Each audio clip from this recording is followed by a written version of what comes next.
Planète Bourse, la revue de presse financière et mondiale de Zone Bourse, c'est tout de suite.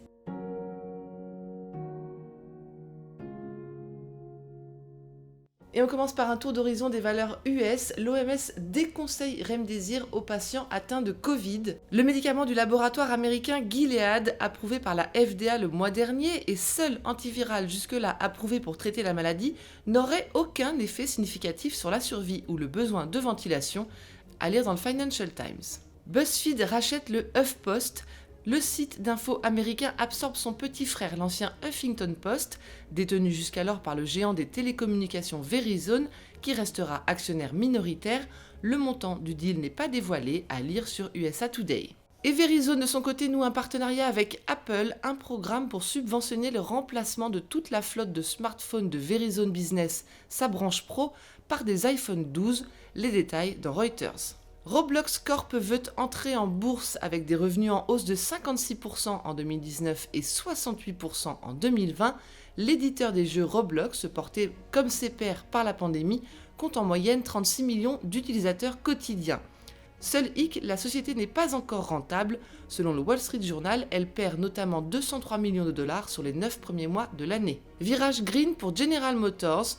Le constructeur va augmenter d'un tiers son investissement dans les véhicules électriques pour atteindre 27 milliards de dollars au cours des 5 prochaines années. Avec des avions cloués au sol et des réservations en chute libre, les compagnies aériennes doivent s'assouplir pour relancer leur activité. United Airlines et American Airlines annoncent annuler les frais de changement sur leurs vols, à lire dans Reuters. Le croisiériste Carnival cherche 1,6 milliard de dollars sur les marchés américains et européens avec une émission d'obligations non garantie par sa flotte de navires, une première pour le géant du voyage qui a déjà levé plus de 10 milliards de dollars depuis le début de la pandémie, mais en titre moins risqué, à lire sur le Financial Times. Les géants du net face à la censure, le gouvernement indien renforce son contrôle sur toutes les informations en ligne, les médias sociaux et les plateformes de streaming comme Netflix et Amazon Prime. Dans le Guardian, on s'inquiète de cette censure numérique. Et Reuters se dévoile que le Vietnam menace de fermer Facebook si celui-ci ne respecte pas les prérogatives du gouvernement, à savoir censurer davantage les contenus politiques. Facebook qui se bat par ailleurs sur plusieurs fronts. Aux États-Unis, la Commission fédérale du commerce et plusieurs dizaines de procureurs généraux vont déposer plainte contre le média social, soupçonné d'étouffer la concurrence. En Europe, Duolingo est valorisé à 2,4 milliards de dollars après une levée de fonds de 35 millions de dollars. Selon le Wall Street Journal, en 2020, le spécialiste de l'apprentissage des langues a doublé ses revenus annuels pour atteindre 200 millions de dollars. Les perspectives sont moroses pour la parapétrolière Seadrill, cotée à Oslo. Elle suspend donc le paiement des intérêts sur sa dette de 5,7 milliards de dollars jusqu'à trouver un accord avec ses créanciers.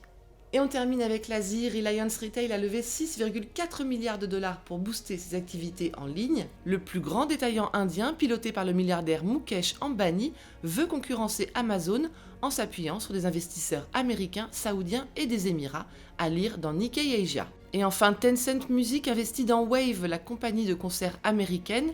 Le chinois prend une participation minoritaire dans la start-up de performance virtuelle pour ouvrir ses contenus à ses concitoyens. Voilà ce qu'il fallait lire aujourd'hui sur les unes du Monde. À lundi!